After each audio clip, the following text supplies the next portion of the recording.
If we need illegal aliens to do the jobs Americans won't do, who did all these jobs before we had illegal aliens?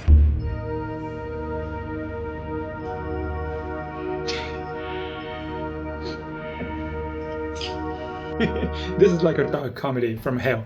These two guys are just too funny. One is clueless and the other is speechless. It reminds me of something interesting. An 11-year-old Chinese boy I once met loved geography but hadn't studied much history yet. One day he asked me, China and the United States are both in the northern hemisphere, both in temperate zones, and their latitudes are about the same. The only big difference is the time zone, which is irrelevant. So, logically, Americans should be yellow-skinned people like us, right? So why are most Americans white? I was stunned. He had used nothing more than basic geography to figure out the truth. The history of American colonization and genocide. And the crazy thing is, he was right. The original Native Americans were descendants of the East Asians. From facial structure to skin tone, they looked very similar to Chinese people. For example, this couple from the Navajo tribe in Arizona. They are full-blooded Native Americans just dressed in Western suits. Their faces could easily pass for people from northern China.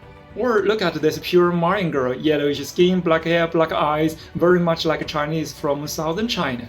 But after Columbus and the European colonizers arrived in the Americas, Native Americans were almost completely wiped out. Let's quote what America's greatest president said about human rights.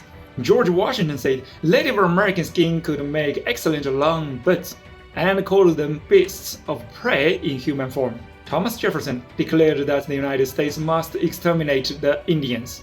Theodore Roosevelt said, the only good Indian is a dead Indian. Abraham Lincoln ordered the hanging of 38 native leaders but called it an unpleasant duty.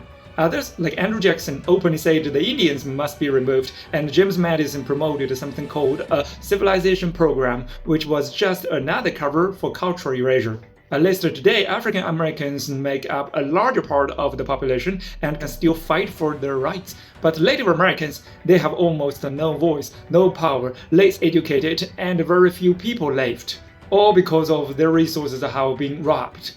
The indigenous civilization of the Americas has effectively gone extinct. Modern Americans don't even study real history anymore. The US government is full of liars, and school textbooks are packed with half-truths and ignorance. And that white t-shirt guy talk proudly about illegal aliens have been completely brainwashed. They've learned to treat ignorance as conversation material, and sadly, more Americans will soon become part of that tragic history because their public education system has already been taken over by frauds. So what do you think of the American public education? Follow me, an Eastern perspective to see the world.